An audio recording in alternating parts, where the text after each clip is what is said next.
Hey there, everybody. It's Michaela, and this is Kevin, and you are watching Cine-Picks, the wonderful show where we pick out movies for the other person to watch that other person has not seen, and then we ask them to kindly review it. So, what was your Cine-Pick for me this time, Kevin? Alright, so my Cinepick for you, Michaela, this week is part of my favorite movie trilogy, which is The Evil Dead from 1981. Yeah. So, Michaela, you have never seen The Evil Dead, correct? Yeah, I've so this never is, seen The Evil Dead. However, I do have to mention, quick disclosure, a few years ago when Kevin and I were hanging out over the summer, he had me watch The Evil Dead 2. Um, and I was worried that I wouldn't be able to understand the first one because he had me watch the second one, which I found outrageous, by the way. But yeah, Kevin, you want to tell me why The Evil Dead 1 and The Evil Dead 2 are the same film? yeah, I think, yeah, definitely, there's a good reason why that is. There's a lot of fan theories of like, oh, well, maybe Ash from Evil Dead is like trying to trick people to go to the cab and whatnot. But I think we'll get into those fan theories a little bit later. We're rushing. I think first I want to hear from you. What is Evil Dead? Give us a quick synopsis. What do you Okay, think? Yeah, I want to hear first reaction. Quick synopsis. What is it? okay. The Evil Dead is an 80s haunted house possession horror film about a bunch of college students, and they all take a road trip to a cabin where they can expect fun times with their significant others, and instead they come across a cellar that has a possessed demonic book, and they accidentally play a tape recording that brings this demon to life, and the demon proceeds to just possess each one of them. And because of that, then they have to very strategically off each other until there is only one left. And spoiler alert, it's Bruce Campbell as a Right. teenager, as a teen or a young person. I don't know. I have a hard time believing that, that the actors in here are actually teenagers, but I don't know. Right. Maybe things were different in the 80s. Who knows? Who Yeah. knows? That's my best description of this movie. It's literally just, it's like a ride. It's like a thrill ride of crazy thing after crazy thing happening, Mm-hmm. and some of it doesn't make sense, Right. but it is what it is. Yeah. So, uh, if you were to describe this movie in one word or one sentence, how would you describe the movie? 80s camp. Yeah. Yeah. Right. I think that's pretty accurate. I feel like this movie set the trend a lot. This is 1981, so it was, very early in the 80s horror movie genre. And so I feel like it set the tone for a lot of other horror movies to follow. Oh yeah, So, and I do have to say I'm very glad that you picked this movie for me. I'm very glad that you chose it directly after Love on a Leash because I could not stop drawing comparisons to the two of them um, all the way through the film. And yes, all the way down to where I wrote, because I took notes, I tried to take notes. mm. I wrote Bubbling Pond, Love on a Leash, LOL, Right. because Yeah. they both have the bubbling pond. But like they're also both like right, it was that last person, Jennifer Tien's, it was her first film, Mhm. right?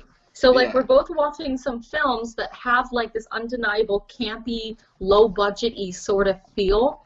And I Yeah. just think it's so funny that we get to see the two of those films like one after the other, because undoubtedly Evil Dead is much better, I Mhm. think, than Love on a Leash. Um, but I still found it just as entertaining as Love. Like they're both entertaining, but like in their own campy way, you Yeah. know? Like one is entertaining in like a bad romantic comedy way, and this one's entertaining in like a campy horror movie way. Yeah. For sure. Yeah, And yeah, don't so think. it's good. It's interesting you make the comparison between like the directorial debut of Jennifer Tan or Fen Tian, who made Love on a Leash, and Sam Raimi, who directed The Evil Dead, and this was his first feature length horror film or feature length film in general. And he's made a bunch of short films and mostly comedy short films, and uh, this is one of his first like horror films, and so it's interesting when you look at because he's done a lot of comedy, and if you watch a lot of his movies, you find that there's a lot of comedic elements, and it's even in The Evil Dead, there's a lot of comedic elements, but he Okay. seemed to really capture the horror element as well, really well. Yeah. See, I've only seen one Sam Raimi film, I think, to my knowledge, and that's Drag Me to Hell, and I Hmm. really did enjoy it, but I've not like seen, like quick disclosure, I've not seen um I don't think any other Sam Raimi films. I don't know anything really about the background of the Evil Dead. So I have no context. I kind of went in blind. So Right. Yeah, and I luckily I do have a lot of context because as I said before, I'm a huge fan of the whole Evil Dead series, and actually I think maybe I should kind of tell you my history of Evil Dead. How did I find it? And because why did you pick this movie for me? Because I right, know you're a big fan. You give me your rationale. yeah. Please give So me a I've been a big fan of Evil Dead for a long time. Even when I was a kid, I loved Evil Dead. And it's weird because actually, I'm trying to like remember when was the first time I watched Evil Dead. The first time I actually watched Evil Dead, the first Evil Dead movie, was as an adult. But I've been a huge fan of it ever since I was a little kid. And I was like trying to like go through my mind, when did this get introduced to me? How did I become such a big fan even though I never seen it? And I Yeah, it's like started one of with those things you just knew that you liked. I started Yeah. with the very first, or no, with a third movie. The third movie is Army of Darkness, and definitely as a child, that's one that I'm pretty, most parents would let their children watch, and it's not that bad because it's it's a straight up comedy. It's a medieval fantasy comedy, which is yeah. I look at your face after watching The Evil Dead, and you're like, wait, how does the third movie become a medieval Uh, fantasy comedy? Also, But how many movies are there right now in this series? there's Like, three I there's thought three there were only movies two. and a TV series. Oh my But yeah, God. I highly recommend the TV series as well. But the so I got started with Army of Darkness, and which is it's more cartoony because if you look at the different movies, the first one is like straight up horror, then the second one is more horror comedy. It's got a lot more slapstick in it, and then Army of Darkness, it's very cartoony in its comedy. It still has the same Three Hmm. Stooges type of slapstick, but also a lot of cartoony elements as well. Yeah, Uh, but it's not a horror. It's yeah, not a horror film. I never considered it a horror film. As a child, I was terrified of horror films. I was terrified of horror films until I was like in my 20s. I Wow. could Okay, not okay. stand horror movies, but I raved about Evil Dead, throughout my childhood, and and so that I started with Army of Darkness. I probably watched it on TV once. It's probably the only one of the three films that is regularly aired on TV that is allowed to be without being heavily edited. You know, for obvious reasons when you start watching it. Um, and really, the thing that is interesting because the nudity, relatively compared to other '80s horror movies and whatnot, is very tame in Evil Dead, and especially in Evil Dead 2. I don't think there is any nudity in Evil Dead 2, and so, but they still get the X-rated NC-17, and I think it's because of the blood. There's so much blood in these movies, Yeah, and I the think I rating boards wrote are in very here. strict. Yeah, the rating boards are very strict when it comes to blood, so they don't get aired on TV as much because you have to cut out so much of it, and so much of it is the blood. Bruce Campbell is just covered in blood throughout the entire movie. issued And like geysers. yeah. I think I wrote that somewhere on the second page. Mhm. Geysers of blood. Just geyser. Like somewhere near the end of this film during that final fight scene, it was Mhm. just like, I'm like, they're swimming in it. Right. I'm like, they might as well be swimming in a swimming pool of blood at this point because it's just, they're just like everywhere. Can you Yeah. imagine what the cleanup must have been like at Mhm. the end of that production day? Yeah. And so also the character. So going back to like my origins of my fandom of this movie, uh, Evil Dead. It's been referenced in a bunch of other movies and even in other like children's shows. I don't if you remember the Grim Adventures of Billy and Mandy. There was a character in there. I believe his name was Ash. It might have been something else, but I think it was Ash. And he looked just like Ash from Evil Dead, and he had a chainsaw for a hand just like in Evil Dead 2 and I Army of remember Darkness. this. Yeah, right? Like that's the Oh same my character. god. So, Oh, you just jogged right? my memory. A memory I didn't even remember that I had. Yeah. I didn't even know I had that memory. Yeah, it's interesting how it kind of like creeps into other areas of pop culture and entertainment as well. And so like throughout my whole childhood, like I'm watching Army of Darkness and it's just I'm not into medieval fantasies. I really think they're boring. And there was a lot in the 90s. I remember watching a bunch of different uh, like medieval fantasies. They're really boring and just not into it. But then you've got this movie where you've got this guy who has a chainsaw for a hand, Oh my blasting god. away demons with his shotgun, and, driving his car through like crowds of skeletons in front of a medieval castle. Like it as a child, like it's an amazing film, and so that's solidified my fandom. I think for life, and so I think that's how I got introduced. Actually, I watched the third movie, then I watched the second movie, then I watched the first movie. But even then, Hmm. before I watched the first and second movie, I knew everything about them. I knew that they were both basically the same movie, and I knew that there were certain differences, and I knew why there were differences, which I can explain to you since you're. I see you're a little confused after watching the second one and then watching the first one and saying, "Wait a minute, this doesn't make any Yeah, sense." especially since it's been a while since I've seen the second one, so I can't remember if it like ends differently. Hmm. But like I feel like the plot lines, just the general plot lines of the like guy goes to cabin with girlfriend and friend and friend's girlfriend and other girl. Are they related? I was confused by that. Yeah, one of them, I wrote down the names because I'm really bad with character names. All I remember is Ash and Linda because in the second movie, it's just Ash and Linda who go to the cabin, just the two of them. And so I know Oh, Linda, okay, okay, yeah, yeah, and yeah, he always okay. says Linda, Linda, so I know Linda. Uh, there's Cheryl, or Shirley, I no, wrote Cheryl. Shelley. It, I wrote Shelley. Yeah, Shelly is Scott's girlfriend. Scott is Ash's friend. Is there?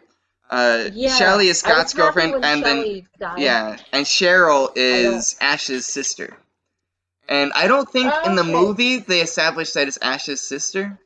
That gets, I believe that gets solidified in the TV series more, where you're like, oh, like Cheryl is Ash's sister. So Cheryl is the first person to get possessed. Uh, Oh, okay, okay. Yeah, So Cheryl is the one who Ash's gets sister. locked in the cellar, Okay. that's Ash's sister. And Yes. she's just kind of And the third then, wheel in this whole thing because the other two yeah, I guys felt have kind of weird. I girlfriends. felt so bad for her during this Yeah, film. I right? Like was like, she's just not happy the entire time. I know. I was like, Ash is a pretty decent guy, and Linda's pretty okay too. Hmm. And then, but then you got like the other douchey couple. You got Hmm. Linda and Scott, Yeah, blonde guy. I yeah. kind of thought that this first film, because again, I didn't know that the first film was going to be exactly like the second film. I kind of thought they did this weird long shot on Scott at the very beginning of the film where he's looking around the cabin. Hmm. And I thought it felt like an establishing scene to me. Like it felt like they were trying to establish Scott as the main character. Yeah. So I was kind of like, oh, okay, he's gonna be, because he has a more aggressive personality too. So I was like, okay, Hmm. maybe he's establishing himself as like the lead. And then slowly he just turns out to be a really crappy person. Yeah. Um, along with his girlfriend Shelley, who's also just kind of a worrywart. But then you get the poor sister. She's literally the third wheel in their Hmm. couple's vacation. Like, I'm like, why Yeah, did she agree to come on this trip? right. Like, she's just kind of anxious like the whole time. Yeah. So I guess right now I'll explain to you the difference between the first and second one and how they match up. Basically, what happened is the first movie, super low budget, super indie film, but the distribution rights, I believe, was sold to New Line Cinema. I believe they were the distribution company. They bought the rights to the film, so that way they can distribute Mm, it. And as a business move, it's really good, so that way it can be distributed and have somebody else take care of that. for When sure. Sam Raimi decided to make a second movie, he wanted to add a recap sequence of the first movie, Hmm. and then he can continue on with his second movie. The second movie was supposed to be more like Army of Darkness, where Ash gets sent back into medieval Europe, and then uh, and then that's Army of Darkness. But the problem that he had was he couldn't get access to the footage of the original film. He didn't own the rights to the original film anymore. And so he couldn't do a recap. And he also couldn't get the original cast back so he could film a recap. The original cast was off there doing other things or busy, And so he got Bruce Campbell, who's always loyal to Sam Raimi. He's actually makes an appearance in I think just about every single Sam Raimi movie. He's in all Bruce Huh. Campbell is in all three Spider-Man movies. He's in Odds Are Getting Powerful. I'm sure he's in Drag Me to Hell as well. He's in there somewhere. He makes cameos all over the place. He's in Hang every on a sec. Sam Wait, wait, Raimi. wait. So you're now confirming. Okay, so Sam Raimi is the one that did the Spider-Man films, Yeah. and he did Oz the Great. Okay, so I have seen all those. Okay. Yeah. So there you see you've Where seen was more Bruce Sam Campbell Raimi. in any of those? Yeah, it's Bruce Campbell. In the first Spider-Man movie, Bruce Campbell is the announcer at the wrestling match when Peter Parker goes to the wrestling match. And Bruce Campbell is the announcer in that movie. No, he was a waiter at a restaurant in one of the movies, and then another one he was Okay. like a doorman, I think. I can't remember, Okay, so but he does yeah, like little cameos. just little cameos, nothing big. And similar thing in Odds Are Getting Powerful. He was in there for the quick cameo. So Bruce Campbell is in every Sam Raimi film. So he came back for Evil Dead 2, but they had to get a different girl to play Linda. So he wanted to get to the same point of the ending of Evil Dead 1, and which Hmm. was the demonic. You see the POV of the demonic thing going through It's the like rushing cabin out of the and house, rushing and at him, Bruce and it Campbell's gets up standing in into his front. face. Yeah, that's how Evil Dead 1 ends. And Hmm. if you notice, it's like 20 minutes into Evil Dead 2, that exact same shot. His girlfriend's dead. The sun comes up. Ash is, yes, I beat it. And then it comes through, busting through the cabin, and it grabs him. And then you get into the ridiculousness of Evil Dead 2 from there, which is, that's a whole nother level of craziness.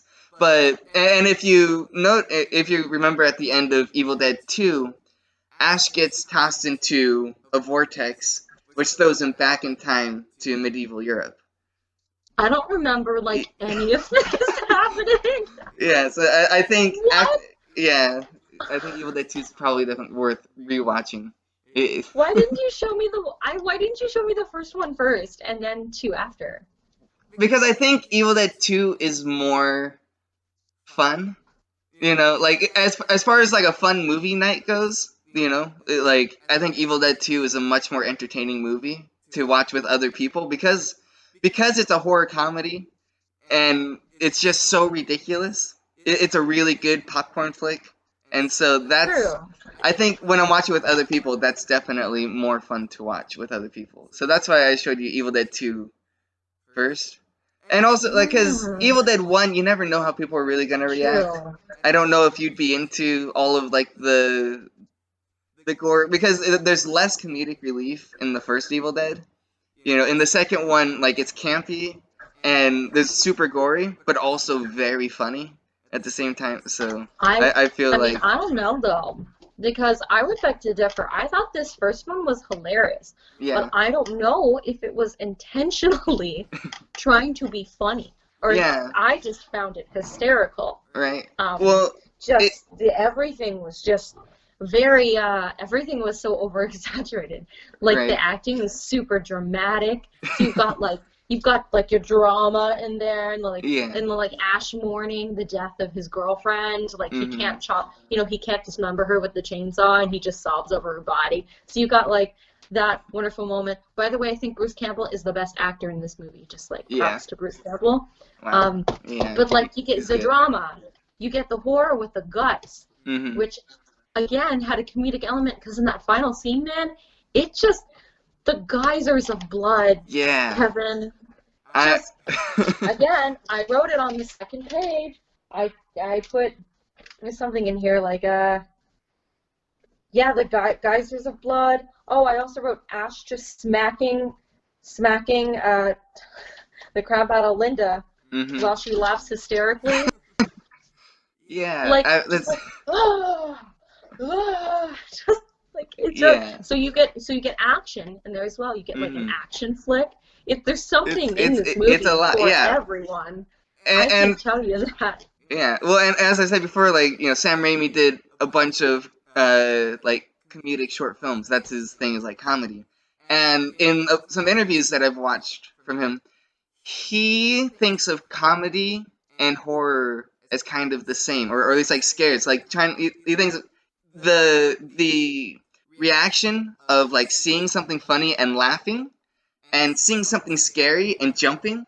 He sees that as the same thing. It's the same sort of reaction, and so that's why like his scares are also funny. Like Yeah, it's okay. disturbing, but it's also hilarious at the same time. It's something that's kind of Yeah. shocking is also really funny, and he's really good at doing that kind of stuff. Because I was watching other videos of people who like to dissect films and stuff, and like the horror comedy genre, because there's other horror comedy genres, but a lot of times those are like uh comedic elements or comedic characters placed in a horror setting. So like Shaun of the Dead, Shaun of the Dead, it's filmed like a horror movie, right? Everything, it's a horror movie, but you've got these comedic characters put in this horror scenario of a zombie apocalypse.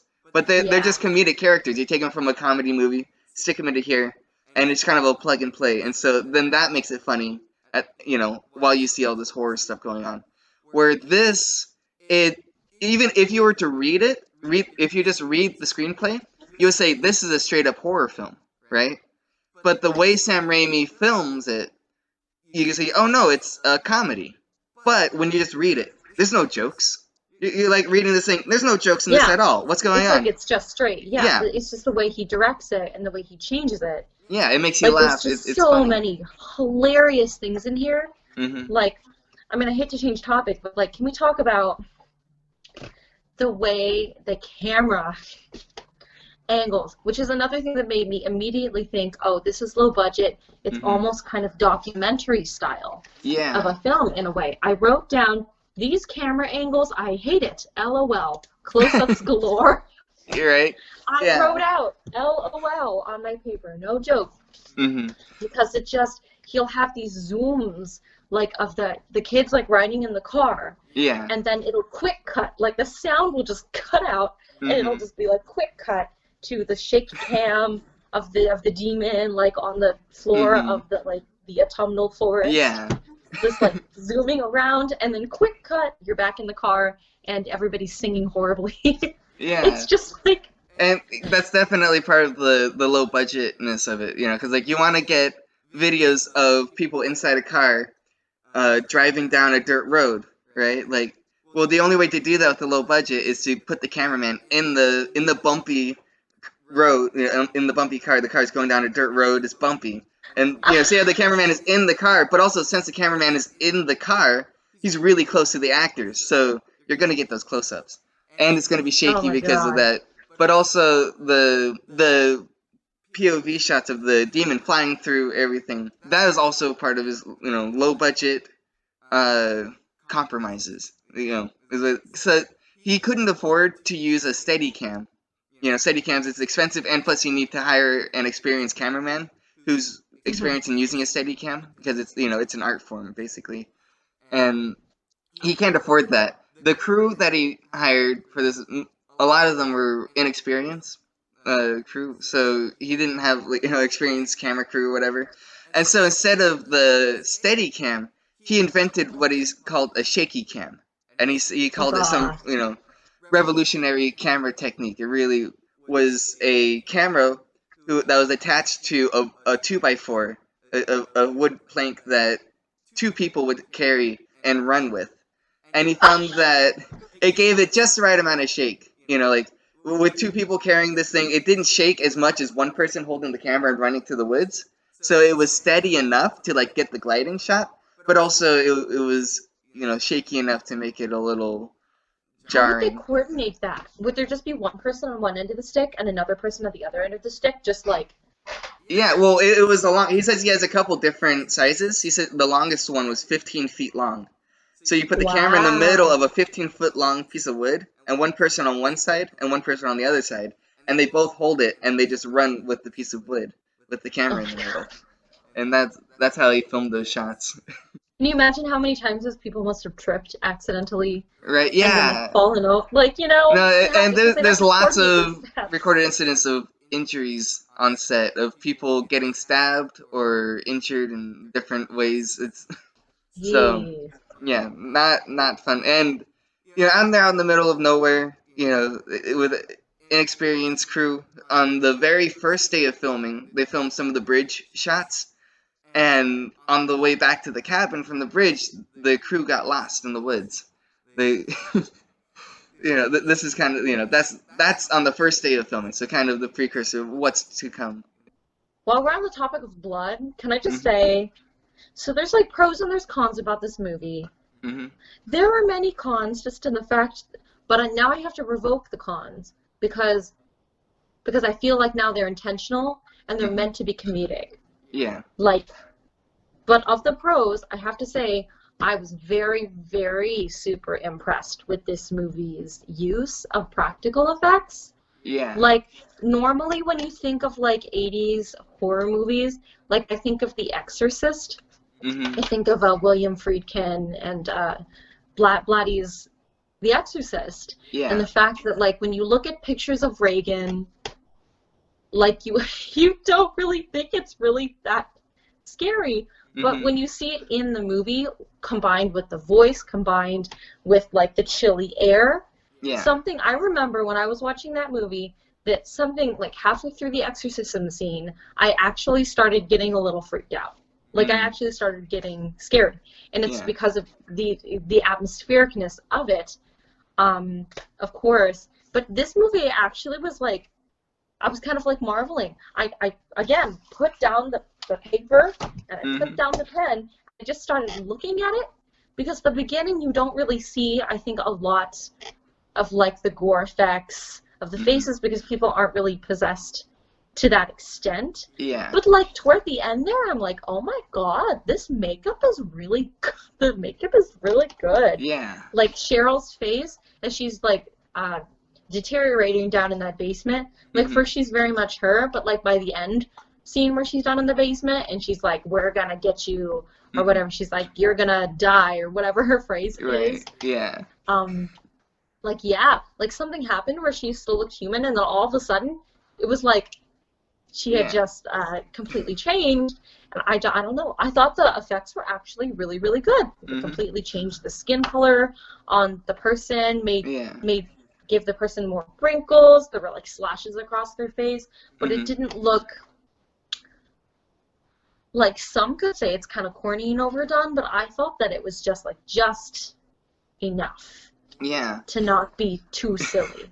Yeah. Well, it's You know? interesting as you're saying, like how the makeup, you know, got more and more intense. Like there was more makeup on them because so halfway through filming the movie, they ran out of money and they spent 3 months, trying to get more money to finish the film.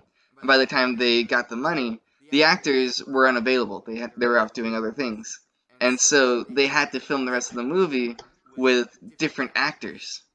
And Wow. so yeah, and so at some point in the film, And actually, because I was watching for it, the last time I was watching the movie, I was really watching for it, like, okay, when did they make the switch? And it's actually kind of hard to tell because I feel like the makeup was getting more and more intense gradually enough to where you couldn't tell when they switched Yeah, actors. it You know, was it was because a total mess. Like it's just yeah, blood at the end of everywhere. the movie, you're definitely like, okay, like there's no way it's the same person because the makeup is so crazy. It's like it could be anybody. So here's something interesting. After watching an interview with Sam Raimi, this was an early interview, in 1982, so it was a year after The Evil Dead came out. He felt like The Evil Dead was more progressive in the way it treated the female characters. He felt like uh, in horror movies, there's always a final girl, right? But he feels like the girls are always the victim in horror movies. In this one, Hmm. he wanted to subvert that by making the men the victims and the girls the monsters. And he felt like he was being more progressive and more liberating that way, like, you know. And so I want to kind of get your perspective on that, on his take on that. That was 1982 when he said that, so that was right after making this movie, before he made Evil Dead 2. So what do you? I kind of want to get your opinion. Uh, so I get what he's saying, but I Hmm. also think that the pattern of thought is kind of reversed, purely because he still cast them as monsters. Hmm. Like, it would have worked if they, because like obviously it gives them more of a chance to act, it gives them more of a chance, it gives them more screen time, right? And Hmm. it kind of elevates them to a leading status. And I can really admire that. I like that he gave the actresses more time to like express their talents. At the Hmm. same time, they're still the villains of the story, killing the men. Hmm. So what does that say? Right. I don't know. Like maybe that's a tough topic. Hmm. Like women in horror because you can't really win. If you make the woman the victim, Hmm. then you're making her seem helpless. If you make her the villain, there's a chance that you're confining her to stereotypes as well and sending a bad message depending on the character's motivation. Hmm. Especially if you're doing that without any reasonable context for the character as to why the character is in the villain role. If you're just Right. putting the character in the villain role to put them in the role, then you're kind of defeating like you're defeating the purpose, in Hmm. my opinion. But I don't know. I can't understand what he's saying though, because he's right. Like for movies of that era, yeah, the villain, like the women, were basically just screaming and running away the whole time and never really fighting back. Hmm. However, I mean, but weren't they still in this film? Weren't they still screaming and Yeah. not Well, I fighting feel back? like not Only, as much. So here's yeah, something funny. because they So were possessed the other half yeah. of the time. So I watch a lot of horror movies, like because I said before, like when I was a kid, I was terrified of horror movies. Now I can't get enough of them, so I watch a lot of horror movies, a lot of slasher movies. I watch like 3 or 4 a week. Like I just yeah no no no I just really love the genre in general. I can't Um believe I didn't know this about you until now. yeah, I but mean, I always I knew mean that you liked horror movies. I didn't know yeah. you were like obsessed with them. Well, Okay, it's now more that of opens up the it's a door. recent thing because I never watched them before, and now like I feel like I'm trying to catch up. I'm like, what have I been missing this whole time? So it's more of a Hmm. Hmm. recent development. But the thing is, when I'm watching horror movies, I usually find myself turning the volume down because Same. I'm afraid that my neighbors are just gonna hear screaming, like women screaming, and like think that maybe there's something wrong. So I'm I have always the like turning the volume same. down, like okay, like it's okay, nothing's going on. I'm afraid that my neighbors are gonna like Oh call my the God. cops on me or There, something.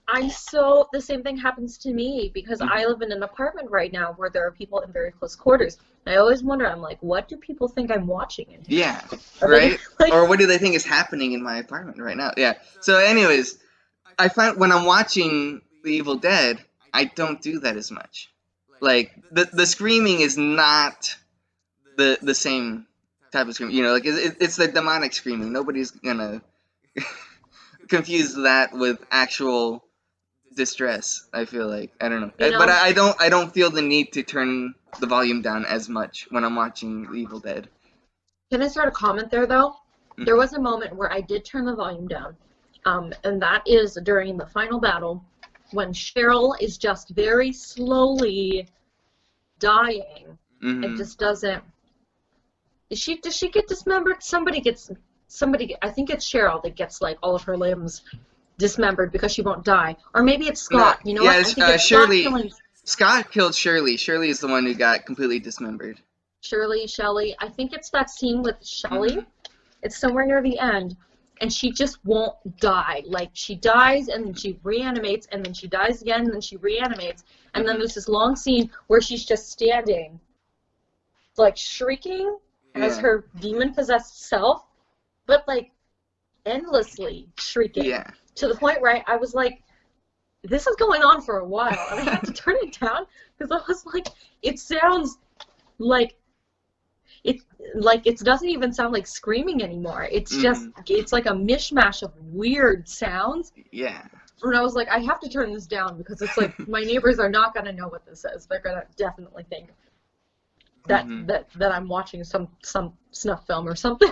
Right. Like, Yeah. No, it gets a little crazy. But yeah, let's talk about the kills because the death scenes. I think if I were to describe this movie in one word, I would say it's probably relentless. Like, because it's not a quick one and done kill. They they mhm, they go and go and go, and it's mhm. especially the very end. But like, so the first person to die was Shelly, Scott's girlfriend Shelly. Yes. Yeah, and Scott was not hesitant at all to kill her. That's the difference between Scott and Ash for sure. Because Ash was a little hesitant. He's like, I have to chop up my girlfriend, but I don't want to, so I'll just bury her, you know. But Scott was Yes. like, screw this, and grabs an axe and just goes to town. But so I wrote down like the order of death. So first, uh, Shelly gets after she gets possessed, she gets knocked down, and her head goes into the fireplace. So her head is burning, and then uh, she grabs the dagger. Was it? She got the? Did she grab the dagger? No. What was she? Somehow Scott starts cutting her hand, and then she bites her own hand Yeah. off. Yeah. Which, Yeah, there was a lot going on. which Like that it Shelley as a wasn't. character Yeah. was again just like I felt the worst for. Well, okay, I feel bad for Cheryl because I don't feel like Cheryl deserved to die, but Shelley went through a lot. Yeah. Like she was stabbed with the dagger, her Mhm. hand was bitten Yeah. off. And none Didn't of she this stuff also was lick a quick. knife? Yeah. Right. Like She licked none. the knife too, right? She had the knife. Or was that Yeah. Linda? Was that No, Linda? no. Shelly had the knife because when she bit off her hand, she was still holding the Kandarian dagger, and so, but like none of this was quick. So when she's in the fire, they kind of lingered on there. She was in the fire for a while before they pulled her out, and then when she starts biting her hand off, she didn't just like chomp and it's gone. She was biting for a while. It was like that's what I'm saying. It's relentless. Is like it just keeps going and going and going and just Yeah. gets more and And more some of intense. it was And kind of brutal. Like there was yeah, that scene where he was like digging, like literally like digging into the skin, and I was like, oh my yeah. god, When this is like when she grabs the pencil and she stabs Linda in the ankle, like just that in general, just a stab in the ankle, that's like everybody, yeah. that elicits When some sort of reaction from anybody who watches it. But she doesn't just stab and that's done. She stabs and then starts and then she rat, raking it yeah, and raking right. and like and it was like never ending. Like you just think It's like never that ending, scene will never end, and right? it's like the And even whole when there's time. no weapons, like also there's that scene where Ash is confronting Cheryl, and Cheryl is like on the ground clutching at his ankle and his leg, and she literally takes her bare freaking hands and like Yeah, rips the skin off of his leg. right. Like and there's more blood, of course. Yeah, Geysers. but I mean, Geysers. I feel like any other movie, she would have just like scratched his leg and that would have been it. But this one, That, yeah, yeah. she like goes and like rips his pants and scratches his leg, and then goes for another one and He goes for another. another, yeah, yeah. It just keeps going, and it just never ends. It's Hmm. so crazy. Right? It's And it's just, like just when you think, I mean that's another thing. I feel like maybe this film originated the idea that the character never dies, or like the concept of the double tap. hmm And the fact that like one does not simply just kill off the character, because the character is gonna keep coming back hmm alive and Yeah. coming and coming and coming and coming. And the same thing happens with Scott too, because hmm there's a large amount of time at the end of the movie where Scott is just kind of missing. You know, like he gets attacked outside, he comes to the Yeah. cabin, he's like, "Oh my God, the trees won't let us leave," or whatever. hmm And then he's just sitting on the couch, like slowly dying. And then you don't see him for a while. But then suddenly, like, he's possessed. hmm And he goes and he's attacking. And then finally, when Scott is down, oh my God, now it's Cheryl. Oh my God, now it's Scott again. Now Yeah, right. They're both the same. And when Ash he wants to get a hold of the book so he can throw the book into the fire, but he can't reach it, and Scott's pulling at him, and Cheryl is hitting him, and that scene just keeps going on and on and on. And then it goes on. when he finally gets the book, he throws the book into the fire. You think that's it, but no, that's like 10 minutes till the end of the movie, and that 10 minutes is just filled with like the other characters just disintegrating and demon Can we hands talk are busting out of their torsos and like can we talk about this? Okay, and because cream this is the part corn is I coming wrote. out of their sleeves for some reason. Like it's ridiculous. I wrote somewhere down here. I said, "LOL, the geyser of milk when Linda died." It's like this. So this is what I'm talking about when I'm saying that it's not just blood, but it's like they pulled out every single practical effect in the book and then said, let's just slap it on the actor and have Right. just everything coming out. So you've got like stop motion. I wrote it here. It's the stop motion after all the characters die. They're still not dead because they're still disintegrating. Like Right? there's like pus and stuff coming out, and then like it like foams up and starts doing weird stop motion Yeah, and then things. like they have the tongue, like the tongue pops out of the book and starts licking, and then Cheryl also has the same tongue, like licking randomly for no reason. It's Right? The hands, though, the Mhm. hands bursting out of their body. It's like they're not done. They're like, no, no, no, Yeah, they can't just die. They're already pretty ragged, but no, that's not the end. We must right. absolutely destroy whatever was left of their bodies. Now let's have hands explode hmm out of their orifices Right. and have the hands just do crazy things. I can't. I can't remember when it finally ends. I think the pus that comes out that's like disintegrating, the yellow hmm stuff, finally turns gray or something, and then finally they just wither or something. I Yeah. can't even remember. I was trying to backtrack. I had to rewind a few times because I was like, what's happening? Right. What? It's just so much going on. I And just and Ash, and I love that Ash during all that time is he just like laying on the floor just watching all this happen. He's just like, I'm too exhausted to move, but also I don't know what to do. yeah, I mean, he's just kind of just yeah. I don't know what's going on with Ash at the end. I mean, he's obviously had it. He's finished, but that is just ridiculous. Yeah, the ending of the movie is just And relentless. I wrote this too. It happens before. It starts with Shelley. I think it hmm starts with that intense series of scenes where Shelley where she just is like just dying endlessly. I wrote, "Girl, I don't like." Uh, Girl I don't like is dying and writhing after getting stabbed, and everyone is just staring at her, standing there, like, what is going on? Right. But it's true, and like I took extra note because it's just Shelley like doing crazy stuff, and hmm like if you look in the background, Bruce Campbell's just standing there like Huh? Yeah. because they don't know what to do. Right. They're like, Bruce Campbell and they're does a lot of looking at each that. other Yeah. like Well, even like they know this is crazy. yeah, when Bruce Campbell, there's a couple times where he's just like standing by or not doing anything. Like when Shelly first gets possessed, you see the demon goes through the window, breaks, and you hear screaming, you hear the window crash and everything. And then Bruce Campbell's just sitting there, and Scott's like, what happened? And Bruce Campbell's like, I don't know. And you don't know exactly, the thing, like, I don't think it's really established where characters are in the cabin, and so you don't know exactly where Shelly is.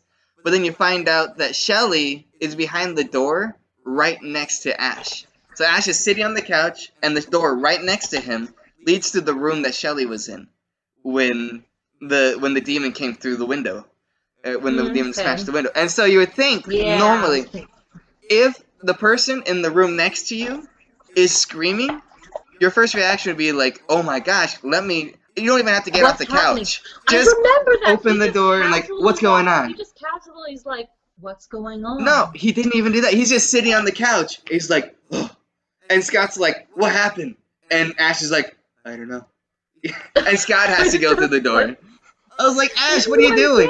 saying. Yeah, This movie, there are no rules. The rules of the universe do not apply to this movie. yeah. It's like the rule of you hear a character screaming, oh, you should probably rush in and you'd probably be panicked too. Mm-hmm. No, that does not apply because in Yeah. the next scene, the quick cuts, and all of a sudden the character is just like, Huh? Yeah. it's like they filmed Well, it and well, also, outside. so that goes. It's So so I think before you bonkers. mentioned Cabin in the Woods, A Cabin in the Woods in relation to this movie, which is very easy to draw comparisons because they actually copy scenes from Cabin in the Woods in this one. Hmm. But if you remember Cabin in the Woods, they're like, they affected the characters in certain ways. So you added like chemicals and pheromones and whatnot, so that way the characters would not act out rationally, and so that way they basically act out a horror movie. And so in this movie, as you see, the characters are not acting like normal people, and you're like, what's going on? And so you watch Cabin in the Woods, they're like, well, we have to make sure these characters don't act like normal people because normal people don't get in this situation. Normal people can figure out how to get out of here pretty fast. And so in Cabin in the Woods, they're like, well, we have to affect these people so that way they don't think rationally, right? Yeah, yeah. And so this one you see that, but also Cabin in the Woods, the I think the scene that is like almost frame by frame, exactly like Evil Dead, is the scene where the cellar door opens up when they're eating dinner. Everybody's eating dinner. The cellar door flies open, and one of the characters says, "Must be the wind," right? Like that in Evil Dead, they say that. In the Cabin in the Woods, the exact same thing happens. They're all eating dinner, or no, they're playing Truth or Dare, but they're sitting around the table just like they were in in Evil Dead. So in Cabin in the Yeah, Woods, they're yeah. all playing Truth or Dare, sitting around the table, and then the cellar door flies open, and one of the characters says, "It must be the wind." Right, and then there's the stoner guy who's the Oh. only guy who's thinking rationally, even though like he's completely stoned. It's like, how does that make sense? Like, yeah, come on, right? I love how meta that whole movie is. Yeah, and so but that one, because I watched Cabin in the Woods like a week ago, and so like it's still fresh in my mind, and I remember seeing that, and I was like, it's the almost frame by frame the exact same scene, like and so you definitely see like it was heavily based on or On the Evil Dead. visually and I think conceptually was based on the Evil Dead. And then of course there's other Cabin in the Woods movies that came after Evil Dead and other slasher movies and zombie movies and it basically every other horror movie Cabin in the Woods borrowed from as well. But I think it mostly took away from Evil Dead, especially the one way out, the bridge. The bridge is the one way out. It's the only way out, and so they have to cross the bridge. But by the time they get around to going to the bridge is out. It's completely torn apart. It's like, oh no. And so in Cabin in the Woods, they go through the tunnel. The tunnel is the one way out, and but the funny part is in Cabin in the Woods when they forget to blow up the tunnel. That was they were supposed to blow up the tunnel so that way they can't get out. And then they realize as soon as the characters start going for the tunnel, they're like, oh no, we forgot to blow it up. And so then they blow it up later on. Yeah, yeah. When they're in the tunnel and they have to like back up to get back out. But anyway, so there's certain things like that Cabin in the Woods definitely borrowed from Evil Dead uh, as well, like visually, Yeah, for sure. I conceptually. didn't realize they borrowed so much, though. I think that's funny. Yeah. That's why one of the reasons I'm glad I watched this movie is because now I'm finally understanding references that I never really understood before. Right. Because I think everybody kind of knows like the general like people go to a cabin, they all Hmm. fit into certain stereotypical, they fit into certain archetypes. Yeah. One person survives, they're hunted, Hmm. but it seems like the Evil Dead does such a unique thing with bringing that sort of trope to life and Hmm. just making it hilarious. It's just so, it's hysterical to me. I was writing like wildfire. What did I write? I said, in this dead-ass silent woods, no one is hearing her scream. Right. Yeah. Um, ooh, I also wrote that tree vine scene. Is that where she gets possessed? I feel like it's kind Or is she of, just attacked and it's just to make her more vulnerable to get possessed? yeah, that's the thing about this movie is the rules aren't established when it comes to, like, who gets possessed and how they get possessed and why are they possessed. And so it seems like that would be the thing that got her possessed. Um if you look at other characters except for Shelley, that's where like breaks rules because you would think that, well, if somebody is injured or gets injured by the demon, then they will get possessed, right? So Right? like she gets attacked by the vines and she gets scraped up and everything, and so like that's so because of that she got possessed, and then Yeah. Linda, she got stabbed in the ankle, and you could tell like Ash was like looking at the wound, and then the wound all of a sudden gets infected, and like you see the Oh, influence of the demon spread all over her body, and he's like, oh I no, like catch that. so you think Yeah. like, okay, well it's the injury, but then you have Shelly, who you never see get injured. She's in the room and the window breaks, but you never see her get injured. But Right? she gets possessed anyway. So you're like, so how does that? So that's the thing is they don't establish rules as far as who gets possessed and how and why. In Right? the remake, they do. They say like there are three things that has to happen before the demon appears, whatever. Like at the end of the movie, they have this demon appearing, but there's three things, and so like somebody has to cut off their face, and somebody has to cut off their hand, or gets no, somebody has to get like burnt, and so like the girl when her hand gets possessed, I guess she sticks it in boiling hot water or something like that. I forget exactly how it happened. It's been a while since I've seen it. But somehow her hand gets boiled, and then she has to cut it off. But there's other things. So there's things that has to happen. So people aren't there's I don't know. I haven't seen it in a while. I didn't really like uh, The remake? the remake. I feel like it suffers from Oh, too look much it up. plot. I think there's too many rules, too much plot. Evil Dead, I kind of like it, the fact that everything is vague.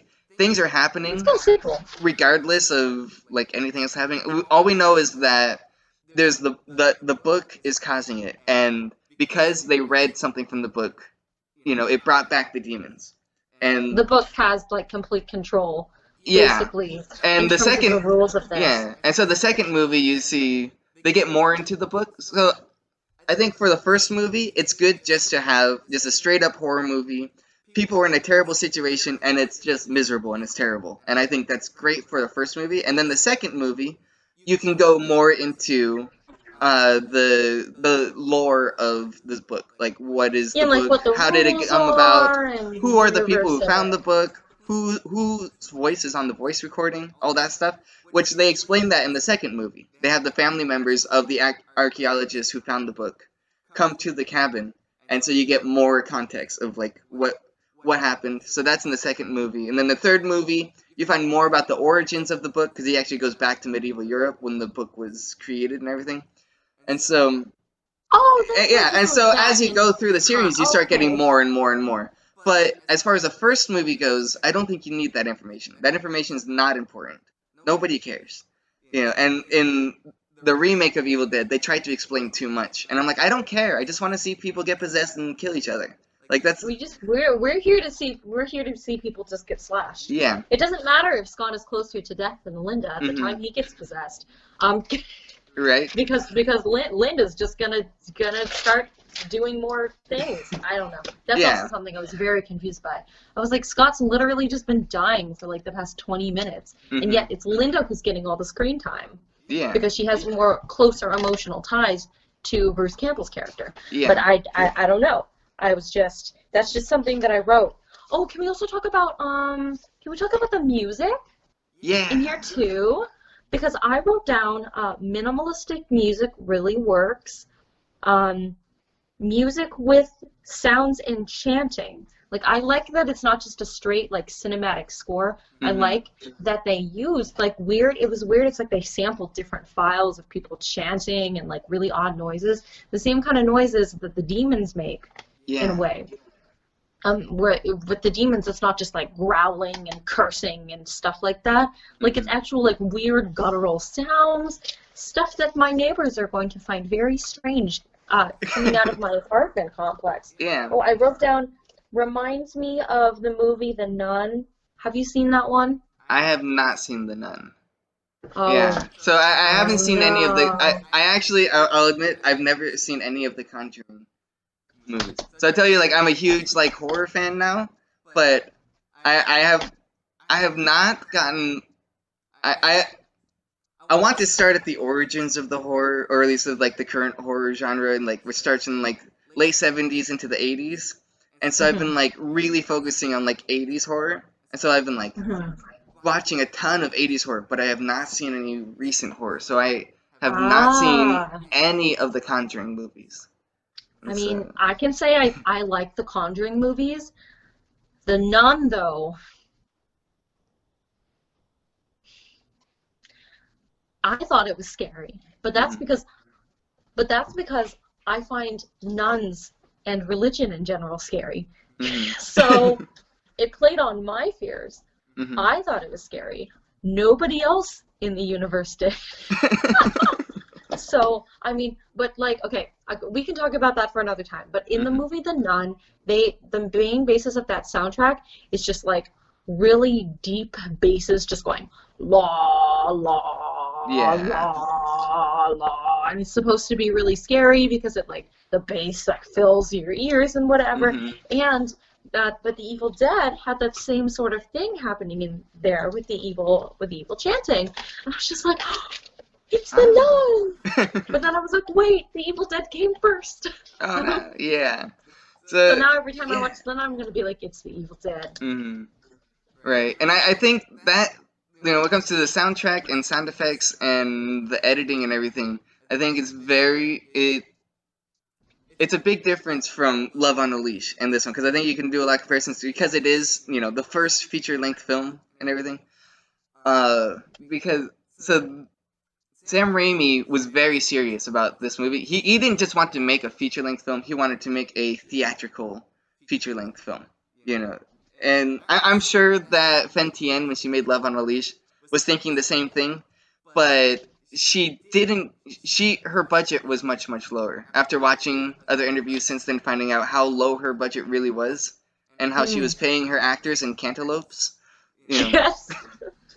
so since like getting the information, I see like okay, she couldn't afford to do the things that Sam Raimi was doing because Sam Raimi was very serious about getting the funding, and it was I feel like he spent most of his budget on the post production, on editing. He went to a bunch of different editing places in New York and Detroit and all over, trying to find like the place that would find the best video editor for his movie, who can do it the best and everything, and also the best sound editors, the best sound effects, and composers for his films. And he spent a lot of money on those things, and I think it really came through in the final product. That's the big like. Obviously, the big difference between Love on the Leash and any other movie ever made ever is the soundtrack, right? The Yeah. Because Love on the Leash had no soundtrack, no No, and music. this one had, it seemed like every soundtrack bit in there. I Hmm. thought it was very, like, what I'm saying? Like, normally you have a cinematic, like this very cinematic, scored out Hmm. thing, but this soundtrack was sporadic. Like it was sporadic. The Yeah. themes were not consistent. There wasn't really a theme, but I felt like it was fitting. Like Mhm. every time you heard music, I felt like it was fitting for what was going on. Yeah. Um, so like I may have not been able to take anything away from it, like a memorable theme for a character or whatever, but I Mhm. still thought it worked, you know? Yeah. It's like his style. Yeah. I totally get it. Okay, And other question too about Sam Raimi's style. Uh, and I wrote this down, colors. mhm. I put colors and I put oversaturation of colors. I don't know if that's like a thing, like a Mhm. trend for him, or if that's just the 80s way that this was filmed. But I do have to say, I really liked how pretty the Evil Dead, like the Yeah. scenes, like the forest was so pretty, and all the colors that the characters wore really popped. Like Mhm. everything in this movie just like really popped. And now that I'm thinking about it, I don't think I've ever seen a Sam Raimi film of the ones that I know that you've listed off that hasn't included like some kind of burst of color. Like I don't think Mhm. he's one of those directors that goes for like dark and gritty, you know? Yeah. Like a lot of movies, like a lot of horror movies are going for this atmospheric kind of dark and gritty thing. And Mhm. since Sam Raimi's coming in, he's like, "Nope, let's just make everything very bright and colorful and Yeah. let's just make everything very oversaturated," but it worked. Mhm. I think it worked really well. Also, so the cabin is an interesting story with the cabin. It's an actual haunted cabin that they were filming in, and the story goes Oh God, in that 15-degree weather with one fireplace. right, yeah, but the story goes with this cabin. It was built over 100 years before they filmed this movie, and the guy who built it, uh, he died shortly after building the cabin, like a week or so after, and it was completely abandoned for like 30 years. And the thing is, this cabin is built in this valley, and this valley has a ton of iron ore. So when there's this lightning storm, there's a lot of lightning striking right next to the cabin. There's just a lot of lightning. So I haven't 30 years after the cabin was built and after the guy died, family moved in. Three women. There was a mother, her daughter, and her daughter. So three generations, right? And so the Okay. little girl is like 4 years old, and then you've got her mom and then her grandmother. They moved into the cabin, and shortly after moving into the cabin, uh, the little girl, she can't sleep or whatever, goes to her grandmother, goes into her grandmother's room. Her grandmother is dead, died in her sleep, randomly, nobody knows why. She goes to her mother. Her mother also died in her sleep. What? Yeah. And so the little girl, no, it was because of the lightning. That's what the girl was scared, and so that's why she went to her grandmother and her mother room. Do you think the lightning killed them? I don't know. Nobody knows why. They just both died in the same night in their sleep. I don't know what it was. Maybe it was a gas leak or whatever. I don't know. But anyways, so the girl, That's so terrifying. the little girl runs outside and she runs down the road, and about 4 miles down the road there's a farmhouse, and she goes to the farmhouse and knocks on the door and whatever. They let her in, and the people at the farmhouse decide they're going to raise this girl. And they said that after that night the girl wasn't the same. They never met the girl before, so how would they know what the same is? But anyways, she said that whenever there's lightning, uh the little girl would wander around outside. And it was like that forever. And they take care of her even to the day that Sam Raimi was filming the movie in the 80s. So this girl, she's like 70, 75 years old now. And the reason why Sam Raimi heard this story is that the farmer, one of the farmers that live at the house, who was taking care of this lady, uh, was wandering around trying to find this lady. I guess there was lightning the night before, and Hmm. so he wandered to the And she cabin. was out there wandering around. So he went to the cabin and asked Sam Raimi if he's seen anything of this girl, and he told him the entire story about this girl and what happened, or whatever. And said that this girl is now we got this lady. She's wandering around. Like just let us know if you ever see her. She's still wandering around. And he said that throughout the entire shoot, they never found the lady. And so Sam Raimi, he likes to tell the story that maybe she's still wandering around the cabin. Who knows? But also, he says that a week after shooting the movie, lightning struck the cabin and it burnt down. a week after they finished filming. Oh my God. Yeah. Now that part I'm not sure if that is really true or if Wait, Sam hang Raimi's just on. making So it then up, why but did they go back and do the it second film? I guess they filmed at a different cabin in the second film. I'm not sure, No. but Okay. they also had a bigger budget for the second film. They probably chose the better location. I'm not sure if that part is true, where lightning struck the cabin and burnt down. It is a fact that the cabin has burnt down since, and so I don't know if Sam Raimi is, trying to add to the lore To the of lore of it. or not, but that it is a fact that the cabin has burnt down since filming the movie. Yeah, so it's a interesting Dang. little tidbit. I'm surprised that they decided to do all this filming in a cabin sitting on top of iron ore. Yeah, If I they don't know. knew that there was going to be problems with lightning, Yeah, like that could be extremely dangerous for their set equipment. But yeah. Well,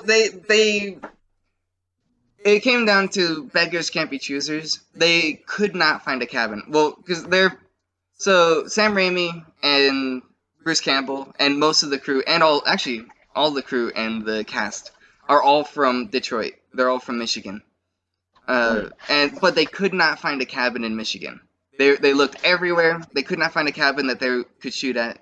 So they decided to go to Tennessee, and there was a couple cabins, but other cabins were being used for other reasons, and they couldn't find any cabins. Finally, they found this one cabin in the middle of this cow pasture, and there was cow poop everywhere, even inside. I guess the cows got inside the cabin, and so there's just cow poop everywhere. ew. So they spent like the first week just cleaning up the area, just getting rid of all the cow poop because it was so much.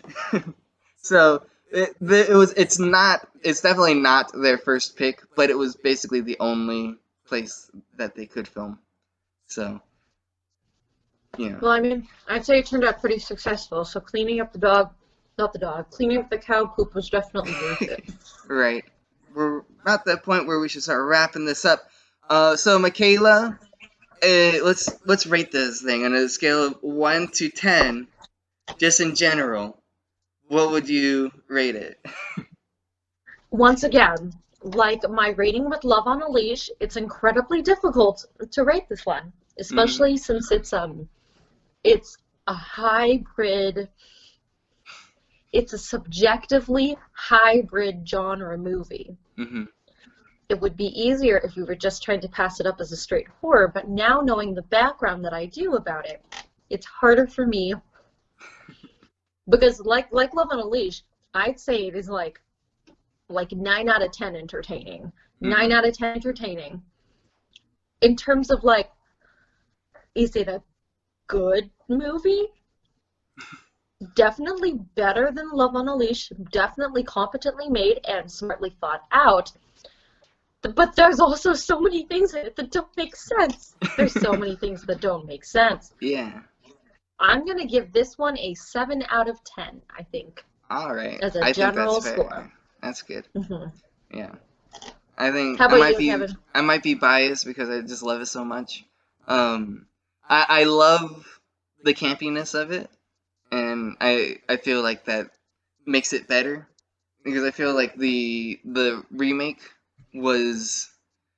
it suffered because of that, because it's such a ridiculous thing, and the fact that the remake was more of a serious film, I think hurt it definitely. And so this one, because it wasn't taken as seriously, and I don't think you should take it seriously when you watch it, it's so I would have to say a 9 out of 10 for me, for sure.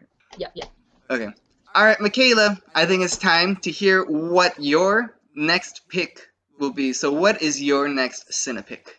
Okay, the next Cine-Pick that I have for you is I'd say I think it's 2016 movie. Another prequel movie from the Conjuring series. It's called The Nun. Okay. Yes. Yeah. Because I'm excited because you referenced The Nun earlier in our discussion, and so with the soundtrack, and so I'm excited to watch this one. And also, this will be my very first Conjuring movie. I've never seen any of the Conjuring movies. So I'm so sorry I'm that excited this to is your watch first this one. foray into an actually what I consider to be a pretty good series. Mm-hmm. Except except for the nun. But I'm not going to say anything more because I don't want to spoil anything. Right. Okay. All right. I'm excited to watch The Nun.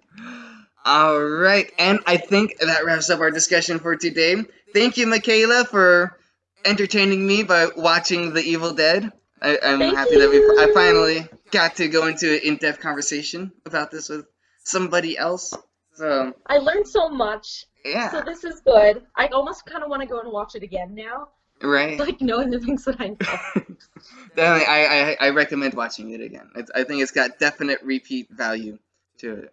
All right, so All anyways, let's go ahead and right. wrap this up. This has been Cine-Picks, and if you have seen The Evil Dead, I want to hear what you think about it. And if you have suggestions for us about other Cine-Picks that maybe we should check out, go ahead and leave those in the comments as well. And don't forget to Indeed. subscribe so that way you don't miss our discussion about The Nun next week and other future Cine-Picks. All right, thank you, Michaela. Of course, Kevin. Thank you for having me on.